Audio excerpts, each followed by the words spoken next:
Hi, in this video we're going to talk about some of the things we really like about the Dyson Ball Multifloor 2, and that's this unit here. But first, a very quick little introduction. What do you get when you buy your Dyson Ball Multifloor 2? Well, we've laid that out here. First, you get a couple of tools. There's a basic little stair tool and a combo tool. Now it's a combination dusting brush. You can put this brush out to the end. To get a dusting brush, pull it back in. You've got a crevice tool. We like that this is a very long crevice tool. It's longer than the kind of crevice tools we see often with other vacuum cleaners. You get a little pamphlet, Dyson Our Story, kind of a history thing. A little information on assembly, which is frankly pretty easy and intuitive. You've also got a Dyson manual and a Dyson warranty card. So that's what you get when you buy your Dyson Ball Multifloor 2. We like that the Dyson Ball Multifloor 2 isn't really that heavy. We find that sometimes Dyson uprights tend to be a bit on the heavy side. Now we feel the Multifloor 2 is a little bit more of an average weight. Now we've lined up some of the popular Dyson uprights here, and starting at the far end, where we have the Dyson Kinetic Big Ball Animal Plus Allergy, and this guy weighs 19.8 pounds. This is the Dyson DC65 Animal.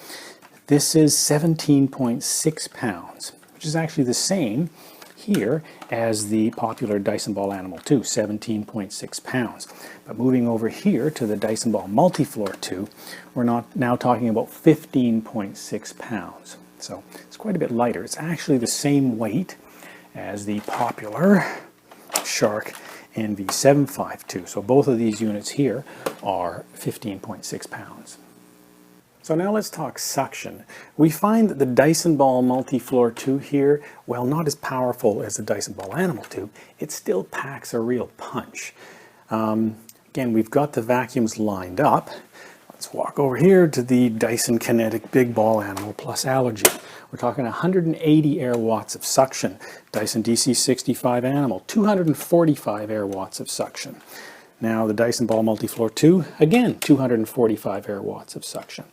Now the Dyson Ball Animal 2, now this guy's 270, so it is higher, but still 245 is, we find it to be very effective and still quite a powerful machine. The ball technology on this unit, while looking a little strange, does actually help with maneuverability.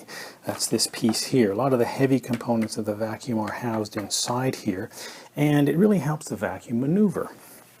So, as you can see, you can move the head of this vacuum by just twisting your wrist.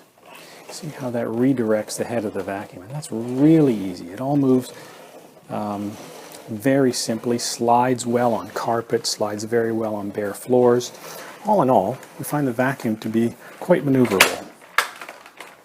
We find the vacuum to be very good on low to medium pile carpet. We also find it effective on hard surfaces when you're dealing with small to medium-sized debris, and also it's very good at pulling up pet hair. So we're going to cut in a few videos from the review on our website, where we actually run the machine in those environments. You get to see it working. We're going to run the Dyson Ball Multifloor 2 on a hard surface. This is tile. We've got what we would consider small to medium-sized debris here. There's some ground Cheerios, some chili flakes, some flax seeds, some larger green peas, and some dust bunnies. Now, because we're dealing with bare floors, we're going to have the brush roll off. So let's see how this machine performs.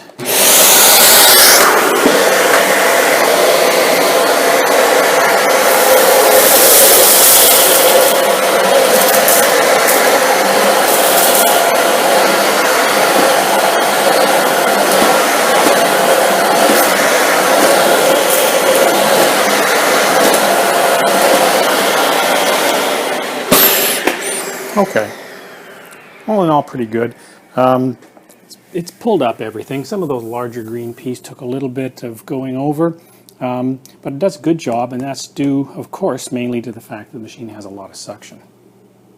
In this test, we're going to run the vacuum on low pile carpet, and we have here small, medium, and large size debris. We've got ground up Cheerios, we've got flax seeds, larger green peas, and even larger Fruit Loops and Dust Bunnies. So let's see how this machine performs. Of course, this is low pile carpet, so we will have the brush roll on.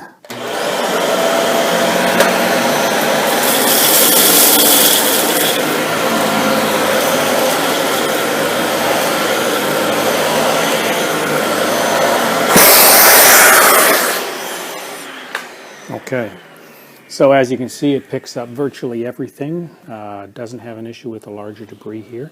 Looks like a pretty good job. So you do not get a pet tool with the multi-floor. One comes with the Dyson Ball Animal 2, but not this unit. So we wonder, how well does it do picking up pet hair off the carpet? We've got a low to medium pile carpet here.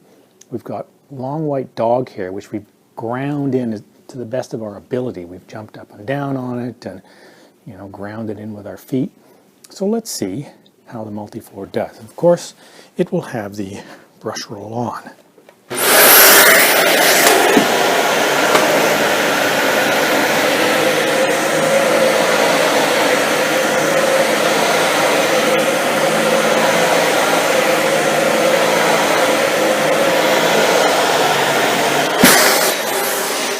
Okay, no issue getting out of the carpet. That's not a big surprise. Let's just see how that brush roll looks.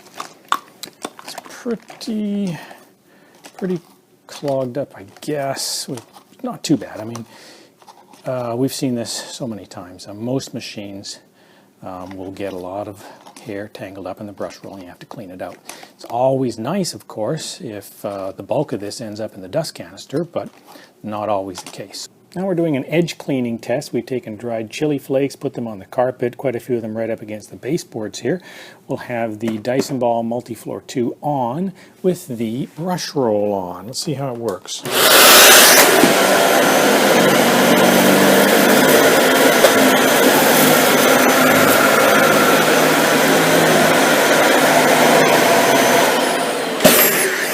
Okay, that is an excellent job. We've done this test with quite a few vacuum cleaners, and this is a really good job. We really like the easy and inexpensive maintenance of this machine. I mean, you don't have bags, and this is your canister here. You simply take it off and empty it, put it back on. There's no bags to buy. You've also got a couple of filters, but the filters last the lifetime of the vacuum, and you can rinse them in water when they're dirty and simply put them back in when they're completely dry. Now you've got two filters. There's one here, which is a pre-motor filter, and your post-motor filter's down here. The pre-motor filter you can access here above the dust canister. We can pop this handle open, and there's the filter. Again, you can rinse that in cold water when it's completely dry. Put it back in, and let's see if we can get this. There we are.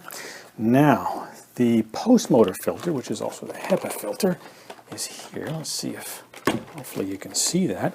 It resides in here. It's a little cap that you need to twist several times. And this housing here will just come right off. Okay, a little further. There we are. Now, this is your HEPA filter. You give it a little twist. There we are. It comes right out.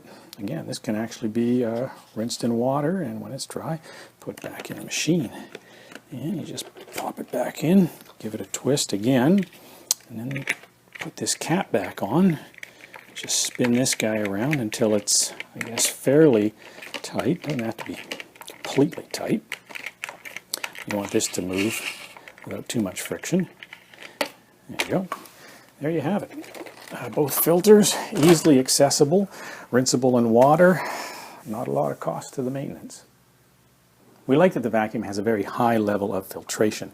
This machine has what Dyson call whole machine HEPA filtration. And what that really means is it's got a HEPA filter, but it also has something called a sealed system. Some vacuums have a HEPA filter, but they don't have a sealed system. And what happens in those cases is air gets brought into the vacuum, and that air often leaks out or is, pushed out, blows out of the vacuum through poor seals or cracks in the vacuum body. It's it's not a great system. I mean, you're just pulling in bad air and blowing it around the room. It's not effectively getting filtered, so that does not happen here.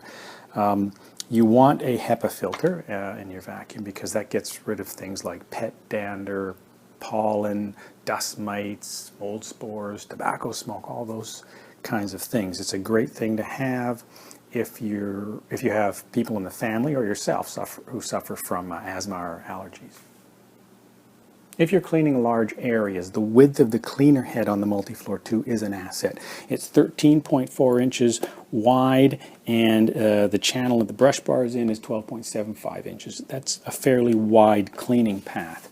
In large open areas, that simply results in you having to do less passes. It's less work. We like that the tools on the vacuum click into place. For example, if we have the combo tool here in the end of the wand, we can put it in, it clicks into place, and that will not come out. It's nice and solid there. If you want to remove it, you simply press down on the button and it comes out. So that's a very nice feature. Some vacuums use a compression fit where you have to push the tool onto the end of the wand. Sometimes they're hard to take off, sometimes they fall off, other times they'll crack. So this is a much better approach. It's nice that this vacuum can transition from carpet to bare floors and from bare floors back to carpet without the need for height control. Some vacuums have a dial on top of the cleaner head, something like that, to allow the vacuum to lift up and down. You don't need it on this because this cleaner head has something called an active base plate. Now, I'm going to take this cleaner head off quickly and show you what that looks like. It's fairly easy to take this off. It's got a little clip here. There we are. So, cleaner head off. Now, you can see underneath the cleaner head here, you've got this accordion-like device, and that's an active base plate, and it simply lifts and lowers depending on the floor surface. It also has the added benefit of always kind of staying low to the floor and thereby limiting suction loss around the perimeter, helping it focus here in the suction channel. So that's good as well. We really like the lengthy cleaning reach on this vacuum.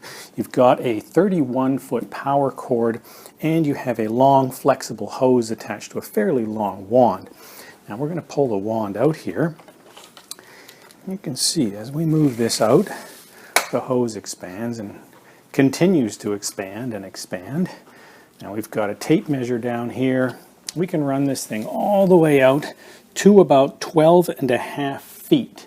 Now that's a fair bit of reach, and indeed if you add that on to the 31-foot power cord, you're looking at something like 43 to 44 feet of cleaning reach, and that's substantial. Now the Dyson Ball Animal 2 has a 35-foot power cord, so it's a little longer, but still the Multifloor 2 gives you a good solid cleaning reach. We like that the Dyson Ball Multifloor 2 pricing is not as high as some of the other Dyson uprights. Now at the far end we've got the Dyson Kinetic Big Ball Animal Plus Allergy. That unit is sometimes around $600 to $700 US, quite expensive. The Dyson Ball Animal 2, we typically see this $400 to $500, and the Multifloor 2 is around $300 to $400. So those are some of the things we really like about the Dyson Ball Multifloor 2. However, there are some things about this machine we don't like a whole lot, and you can see those in our video entitled Things We Don't Like About the Dyson Ball Multifloor 2. Thanks very much for watching.